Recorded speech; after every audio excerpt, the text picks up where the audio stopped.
Imagine an economic collapse so severe that the citizens of the greatest empire on earth are literally selling their own bodies to the government just for a loaf of bread. Yeah, I mean, the banks have completely failed, the agriculture is dried up, and people are just signing over everything. Right. They're giving up their ancestral lands, their livestock, their freedom, just to survive another week. It is an absolute nightmare scenario. But right in the middle of that horror, a group of immigrant shepherds refugees essentially is somehow getting wealthy, acquiring real estate, and experiencing a massive population boom. It defies all logic. Welcome to Reformed Thinking.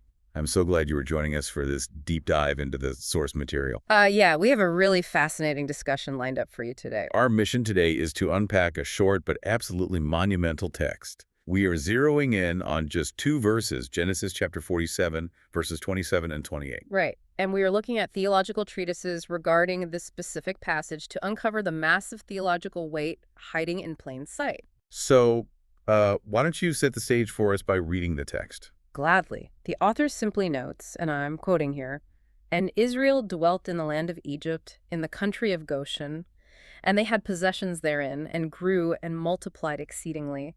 And Jacob lived in the land of Egypt 17 years. So the whole age of Jacob was 147 years. Wow. Okay, so that is the text. Yeah, and right there, we hit the central tension you will discover today. Which is how believers can flourish in a place of exile, right? Like right in the middle of a pagan empire like Egypt. Precisely. Flourishing there while still looking forward to a promised inheritance in Canaan. So as we walk through this together, we want you to treat this like a mirror. Yeah, if you are listening to this and looking at your own bank account right now, or watching the news and feeling a sense of dread, pay close attention. This discussion is going to challenge how you view worldly security. It will challenge how you understand suffering and how you see the quiet but absolute sovereignty of God orchestrating every single detail of history. I mean, let's start by building the physical world around these verses. What is the historical setup here? Right, because we are not just talking about a vague fairy tale setting. This is a concrete moment in human history. It is. We need to place ourselves in the concrete history of the Middle Bronze Age.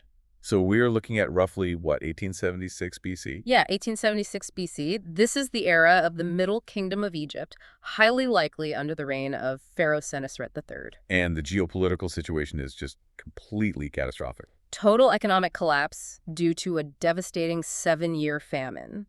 To grasp this, you really have to understand how Egypt functioned. The Nile River, right, that was their lifeblood. Absolutely. The Nile River was the undisputed agricultural machine of the ancient world.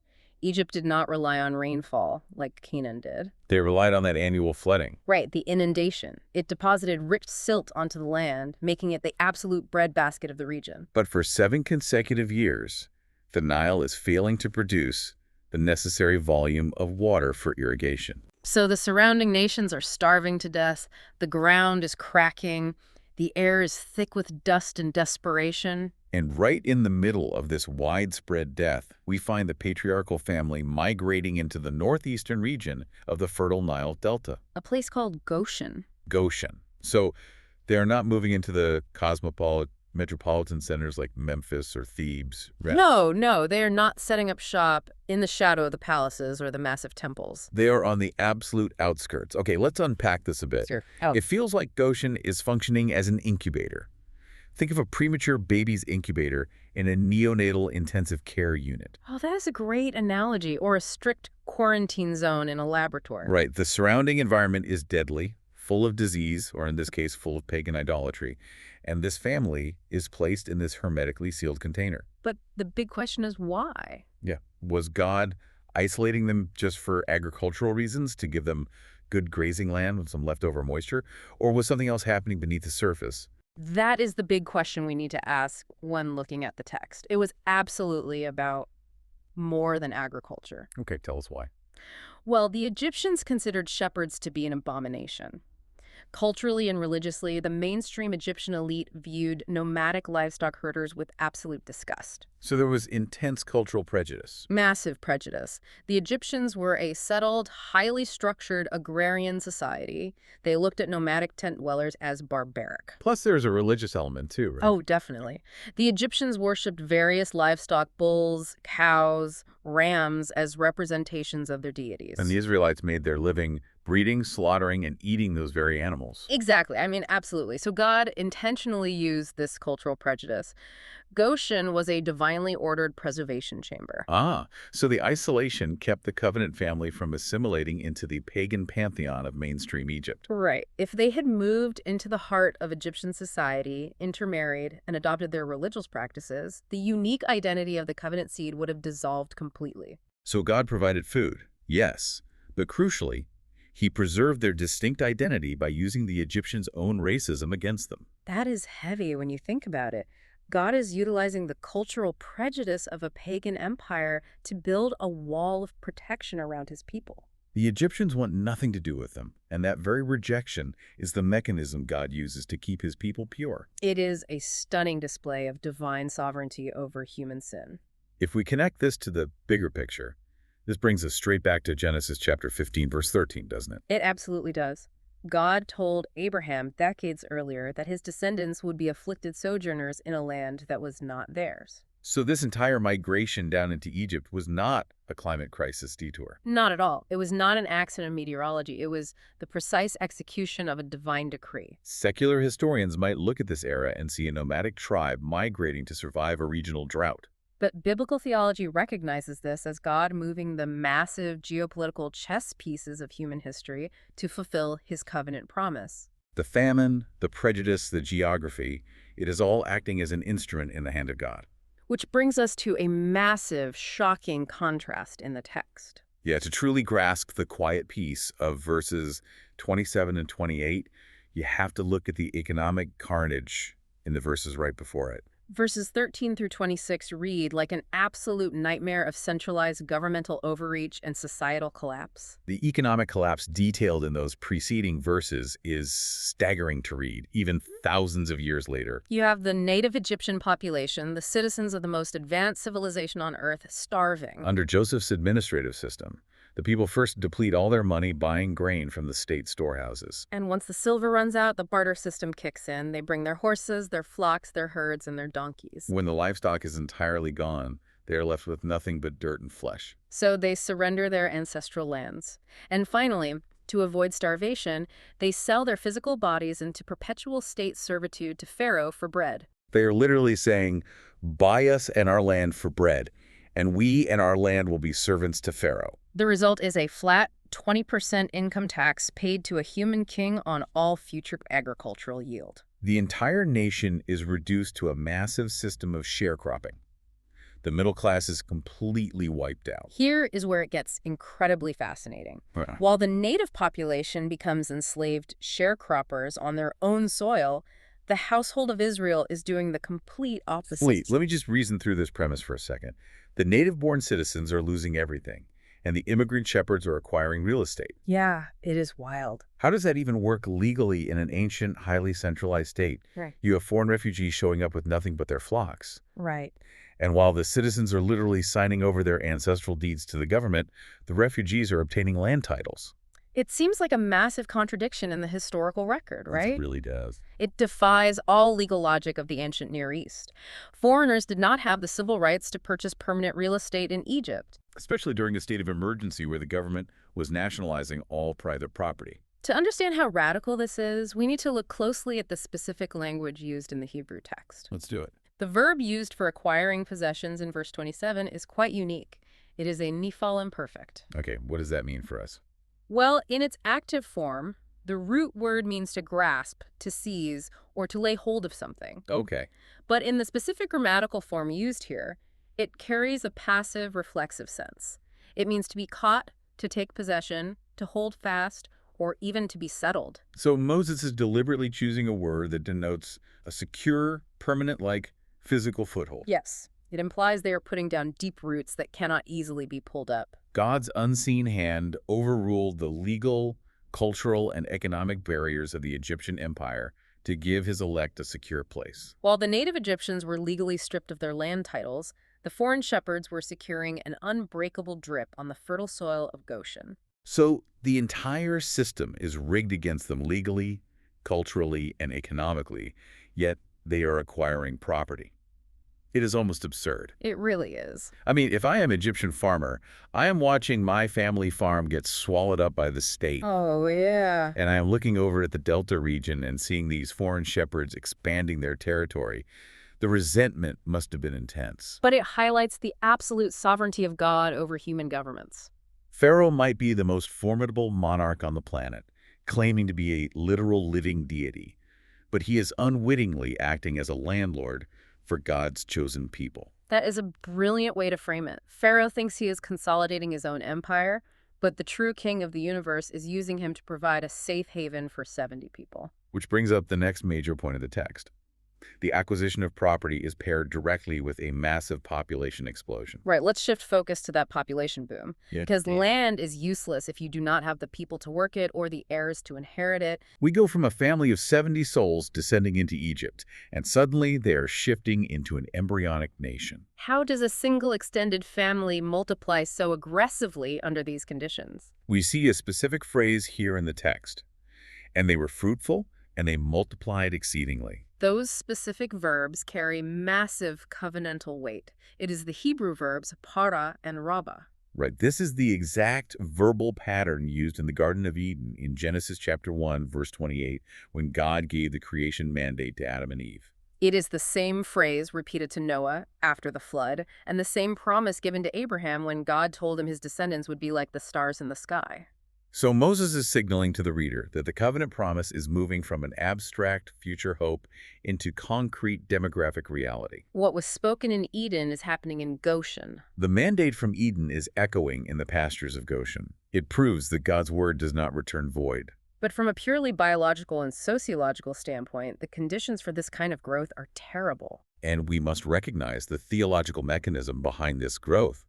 This expansion is supernatural. It is an act of monergism. Can you unpack that term for the listener? Monergism. Sure. Monergism is a theological concept asserting that God alone is the one working to produce this outcome.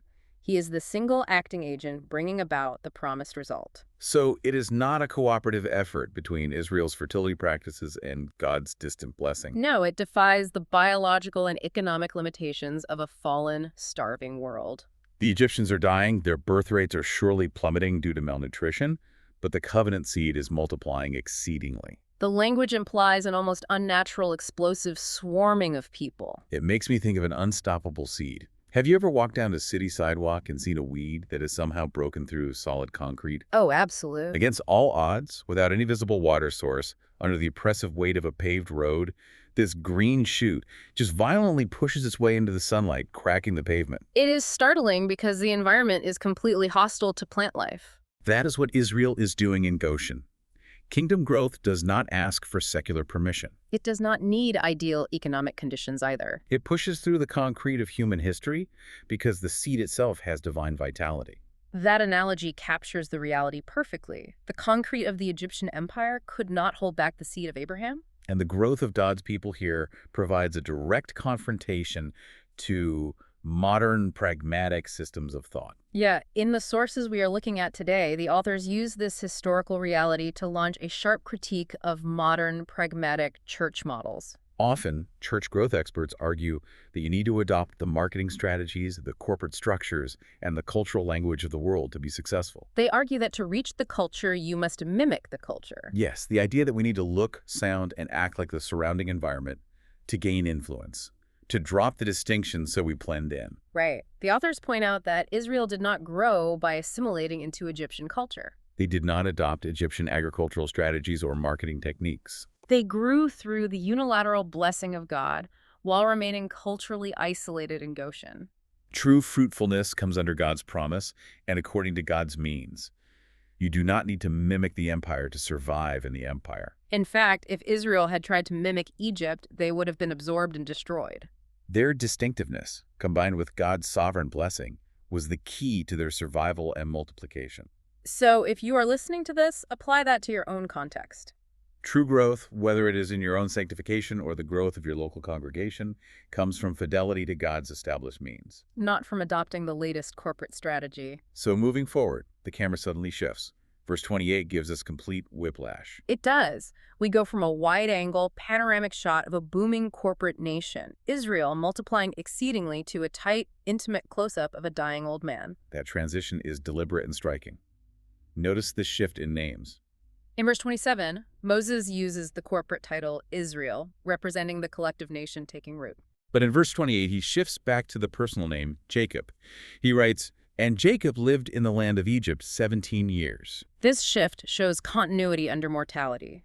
Fathers die, but God's covenant does not die with them. The covenant line is not suspended upon Jacob's continued earthly life. God is advancing his kingdom even as his chosen historical instruments finish their course and fade away. Jacob is about to pass off the scene, but the nation of Israel is just getting started. There is also a fascinating mathematical symmetry here that I find incredibly moving. Oh, right. Jacob lives precisely 17 years in Egypt before his death. If you read back into Genesis chapter 37, you realize that Jacob lost Joseph when Joseph was 17 years old. That was the age Joseph was when the brothers sold him into slavery and brought back the blood-stained coat to their father. Jacob mourned for decades, convinced his favorite son was ripped to pieces by a wild animal. He lived with a gaping hole in his heart. Yes, the mathematics of providence. God restored the exact number of years to the aging patriarch that he had lost to grief. Scripture does not explicitly build a giant doctrinal system on this specific number, but it displays the tender, meticulous care of God. God can restore years in ways that do not erase past sorrow, but display a wise, measured kindness. He gives Jacob 17 years of peace, looking at the face of his son, balancing the scales of his long, difficult life. It brings a sense of awe to the text, and then we get the final tally of his life. 147 years. The text states it so plainly. So the whole age of Jacob was 147 years. The sum of his days. The text treats this number with solemn completion. Here we must apply the biblical doctrine of providence. This is the understanding that God upholds, directs, disposes, and governs all creatures, actions, and things. From the greatest to the least. Yeah. Jacob's days were metered out by divine decree. Think about his life. He did not die prematurely in the famine back in Canaan, even though starvation was a very real threat. He did not perish on the hazardous journey down to Egypt when he was over 100 years old either. He survived until his historical and typological task was finished. Every year, month, and second of his earthly pilgrimage was sovereignly calculated by the Creator. Let me push back on that, or at least press into it for the listener, because I know this raises questions. Sure. If our days are calibrated this precisely, if the master clockmaker has already determined the exact final tick of the clock for my life and your life, how should that change the way we face mortality today? That is a great question. Why even try to stay healthy? Why go to the doctor? Does this doctrine just lead to fatalism where we sit on the couch and wait for the clock to run out? That is a common misunderstanding, but the biblical framework leads to the absolute opposite of fatalism. It leads to sober wisdom and active faith. Fatalism says, my choices do not matter because the end is fixed. Right, but providence says, my choices matter deeply because God has ordained both the ends and the means to achieve those ends. Knowing your days are numbered by a wise creator should push believers to repent, to live with a loosened grip on the things of this world. You realize your plans are temporary and your body is mortal, but it frees you from the frantic panic of trying to control the universe. You trust the sovereign calibration of your days, you confess sins quickly, you forgive others readily, and you bear witness to the truth. Knowing your life will conclude precisely when your work is complete, you take your medicine, you look both ways before crossing the street. Because those are the means of preservation. Yes, but you do not live in paralyzing fear of the future. That is incredibly helpful. It is a massive comfort. It removes the anxiety of the unknown without removing human responsibility. Now let's step back and look at the original audience. We are trying to imagine hearing this text for the very first time. We are reading it thousands of years later, sitting in comfortable chairs with the whole canon of Scripture in front of us. But who is Moses writing this to initially, and why did they need to hear this specific detail about Goshen so desperately? We have to place the original audience geographically and psychologically. Moses is writing this primarily to the wilderness generation on the plains of Moab. They have been delivered from Egypt, they have wandered in the desert for 40 years, and now they are staring across the Jordan River at the fortified Canaanite nations. They are terrified. The people they're about to fight are giants. Their cities have massive walls that reach to the sky. And in their fear, this generation is constantly tempted to look back at Egypt with a distorted longing. They keep romanticizing their time in captivity. It is like someone remembering the great food they had in a high-security prison, but completely forgetting the iron bars, the concrete floor, and the complete loss of freedom. Yes. They remember the leeks and the garlic and the pots of meat, but they completely block out the memory of the whips, the forced labor, and the brick quotas. The human mind has a strange way of sanitizing the past when it is afraid of the future. That is such a true statement. Moses wrote these specific verses to shatter that illusion. He wanted to destroy their romanticized nostalgia for Egypt once and for all. By showing them that their ancestors' initial prosperity in Goshen was a direct result of Yahweh's unilateral blessing, Moses is making a huge theological point. He is saying, Egypt did not save you. God saved you in Egypt. Their survival was not due to the benevolence of Pharaoh. It was not due to the economic stability of the Egyptian agricultural system. It was pure covenantal protection. When they multiplied, it was God's doing, not Egypt's environment.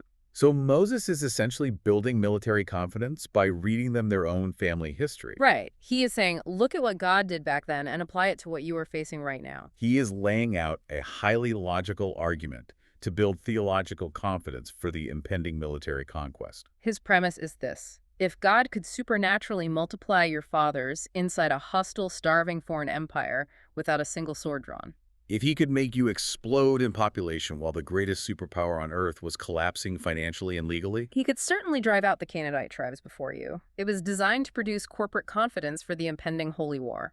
God's promises are irresistible. He does not need ideal circumstances to win the battle. All of this history, all of these genealogical records and movements of nomadic tribes across the ancient Near East, it is a road leading to a specific destination. It is not just random historical trivia, and that destination is Jesus Christ. How do these two verses in Genesis connect to the New Testament? How do we draw a line from Goshen to the gospel? To see the Christological fulfillment, we have to look at the messianic line. In Genesis chapter 49, just 2 chapters after our text, Jacob prophesies over his sons. When he gets to Judah, he says that the scepter shall not depart from Judah. The ruling authority, the messianic king, will come from Judah's line. Now think about the famine from a macro perspective. If the family stays in Canaan and starves to death, the genealogical line of Judah is permanently extinguished. God is preserving Goshen, orchestrating this massive geopolitical shift, moving an entire family to a foreign incubator, so the Messiah can eventually be born according to the flesh centuries later. The physical preservation of Israel in Goshen is the historical container protecting the ultimate seed, Jesus Christ. God is managing the global economy to protect a single bloodline. That is a staggering reality to consider. A global famine is leveraged to protect the great-great-grandfather of Jesus. That brings Joseph into focus as well. The parallels between Joseph and Jesus are striking. Can we spend some time unpacking how Joseph operates as a type here? Absolutely. Joseph is an eminent type of Christ in the Old Testament. Look at the overarching pattern of his life. He is rejected by his own brothers, stripped of his identifying robe, sold for the price of a slave, and thrown into a pit of humiliation. He is falsely accused by Potiphar's wife and cast into a dungeon alongside criminals. Yet through the sovereign intervention of God, he is exalted to the right hand of the supreme authority in the land. He is given a new name, a royal signet ring, and all authority to distribute life-saving bread to a starving world. Christ experiences the ultimate humiliation, rejected by his brethren, falsely accused by religious leaders, crucified alongside criminals, and buried in the pit of the grave. Yet he is exalted to the right hand of the Father, given a name above every name, reigning over all creation to distribute the bread of life to spiritually starving sinners. The brothers who rejected Joseph eventually had to bow the knee to him to live. The world that rejected Christ will eventually bow the knee to him. From the pit to the palace, the parallels are unavoidable. And it goes even deeper when you look at the geography of the New Testament. There is a literal recapitulation of Israel's history playing out in the life of Jesus. It is as if Jesus is walking in the exact footprints of the nation, but doing it perfectly. Yes. In the Gospel of Matthew chapter 2, verse 15, the writer quotes the prophet Hosea, "Out of Egypt have I called my son." Just as the corporate son, the nation of Israel, was brought down into Egypt to be preserved from physical destruction during a severe famine, The unique, eternal Son of God, Jesus, physically went down to Egypt as an infant to escape the murderous decree of King Herod. God used Egypt as an incubator for the infant nation, and later used Egypt as a hiding place for the infant Messiah. Christ acts as the true, obedient Israel. Think about the contrast. Right, the nation of Israel went into Egypt, came out through the Red Sea, and went into the wilderness only to grumble, complain, and disobey God. Christ goes down into Egypt, comes out through the waters of baptism, and goes into the wilderness. Where he perfectly obeys the Father and defeats Satan's temptations. He succeeds in every place where the nation failed. He is the true Israel. It is a massive, unified narrative. The Bible is not a collection of disconnected moral fables. It is one cohesive story of redemption. Now, we need to bring the theological weight of this text into our contemporary era. Because reading ancient history is fascinating, but if it does not challenge our current thinking, we have missed the point. How do these two ancient verses confront the modern errors we see in the church today? The sources outline a few major theological confrontations. First, this text aggressively refutes the modern prosperity gospel.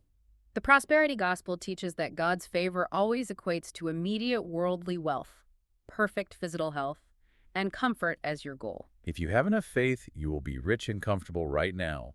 But look at Genesis 47. Yes, Israel acquired possessions in Goshen. God gave them temporal blessings, but they were still exiled strangers living in a pagan land that despised them. Goshen was a motel. It was not a permanent estate. The text shows believers having temporal goods, but they are not defined by those goods. Look at Jacob's dying wish. He makes Joseph swear to carry his bones out of Egypt and bury him in Canaan. He refuses to make Egypt his final resting place, despite all the wealth his family just acquired there. He knows that his true inheritance is not found in the Egyptian economy. Receive the temporal mercies, a good job, a nice home, a stable income, physical health with immense gratitude. But do not turn them into objects of worship. Do not worship Goshen, because Goshen is just a waiting room. Precisely. If you worship Goshen, you will be completely crushed when Goshen eventually turns into a plague of slavery, which it absolutely does in the book of Exodus. The second modern error this text confronts is the ongoing debate between human cooperative effort and monergistic grace. Some theological systems argue that human free will and divine grace cooperate equally to achieve salvation and preservation. But Israel's survival in this narrative was not based on their superior agricultural intellect. It was not based on their human free will somehow cooperating perfectly with Pharaoh's tax policies. It rested entirely, 100%, on the unconditional covenant of God. God decreed their survival, God moved the nations to secure their location, and God unilaterally caused their population to explode. It is a picture of salvation by grace alone. So the pilgrim hope is to hold everything loosely. You are a holy stranger in a strange land. You stand distinct from the world, recognizing that your citizenship is in heaven, even while you occupy space on earth. You use the resources God gives you, but you do not put your trust in them. That is the final comfort for the pastoral heart of this text. Even when the kingdoms of this world shake, collapse, and fall into total bankruptcy, the church will be preserved. The global economy of Egypt completely failed. The citizens lost everything. The political structure became a totalitarian nightmare. But the seed of Abraham flourished under the protective hand of God. We can look at the economic, political, and spiritual shaking of our own times, the instability, the cultural hostility, and know that the same immutable sovereign God who isolated and protected his ancient people holds his church in the hollow of his hand today. The surrounding world may be starving spiritually, but the covenant community will be fed. I want to leave you with a final thought to ponder as we wrap up this discussion. We have talked extensively about Goshen as this divine waiting room, an incubator that preserved life.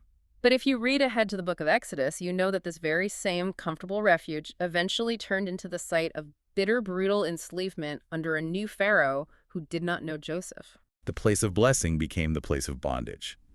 So, how do we identify the Goshens in our own lives today? What comfortable temporary refuges have you settled into? Maybe a lucrative career, a specific social circle, a massive financial safety net that might slowly be enslaving you if you linger in them longer than God intended. Are you confusing a temporary shelter with your eternal destiny? Hey. Thank you for joining us for this deep dive into the source material. Until next time, keep your eyes on the horizon.